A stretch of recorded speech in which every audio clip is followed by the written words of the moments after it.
نحمدہ ونصلی علی رسولہ الکریم اما بعد۔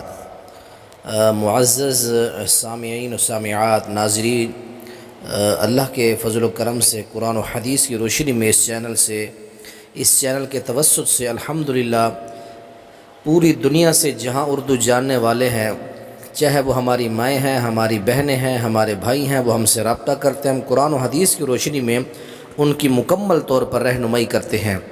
ہم ایک مجلس کی 3 طلاقیں ایک شمار کیوں کرتے ہیں؟ ہمارے دلائل کیا ہیں؟ صحیح مسلم کتاب الطلاق کے اندر آپ باب الطلاق کھولیں، باب الطلاق کے اندر یکے بدیگر 3 روایات کھڑی ہیں۔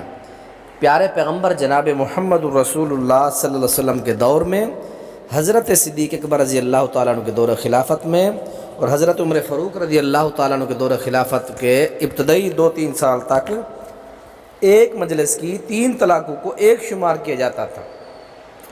آپ پہلی روایت کھول کے دیکھیں گے یہی بات ہوگی، دوسری، تیسری، یہ 3 روایتیں ہماری دلیل ہیں، ہمارے دلائل ہیں۔ ہم اس لیے 3 کو ایک شمار کرتے ہیں۔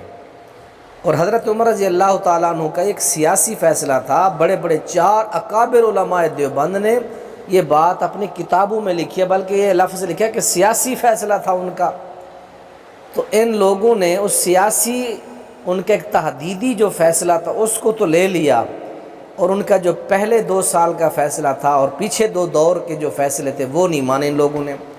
بارکیف ہم سے کراچی سے ایک بہن نے رابطہ کیا، روئی کہ ماں باپ کی اکلوتی بچی ہوں، ماں باپ بھی بوڑھے ہیں، اب شوہر نے 3 طلاقیں دے دیں، اور دوسرے ایک جو ہے ملک میں رہتا ہے، فون بھی بند کر دیا۔ اب گھر کے اندر ہماری نندنوں نے، ساس نے، دوسرے لوگوں نے کوہرام مچا رکھا ہے کہ جلدی سے یہاں سے گھر خالی کرو، آپ حرام کھا رہی ہو، ہم آپ کے ساتھ رہنا نہیں چاہتے۔ یہ جو اس قسم کے نکمے اور یہ فضول قسم کے جو پاکیزہ اور پارسا بننے والے لوگ ہیں، میں ان متشددین سے مخاطب ہو کے کہنا چاہتا ہوں، خدا را جب ایک مجلس میں کوئی بندہ 3 طلاقیں دیں، وہ ایک ہوتی ہے، تو 90 دن کے اندر رجوع کرنے کا حق ہوتا ہے۔ مت کسی کو ذہنی مریض بنائیں، مت کسی کو خودکشی پر مجبور کریں۔ جب شریعت نے مہلت دی ہے 90 دن کے اندر اندر میاں بیوی طلاق کے بعد رجوع کر سکتے ہیں۔ اگر رجوع نہ کریں، 90 دن گزر جائیں، پھر وہ اپنا نیا نکاح کر کے زندگی پھر بھی بسر کر سکتے ہیں۔ تو خدا را آپ لوگ اپنے مسلکوں سے نکلیں اور اپنے مسلکوں کی قید سے نکل کر قرآن پڑھیں، سورہ بقرہ آیت نمبر 228 پڑھیں، مسلم شریف باب الطلاق، یہ 3 روایتیں پڑھیں، آپ کا مسئلہ جو ہے وہ کلیئر ہو جائے گا، سمجھ آ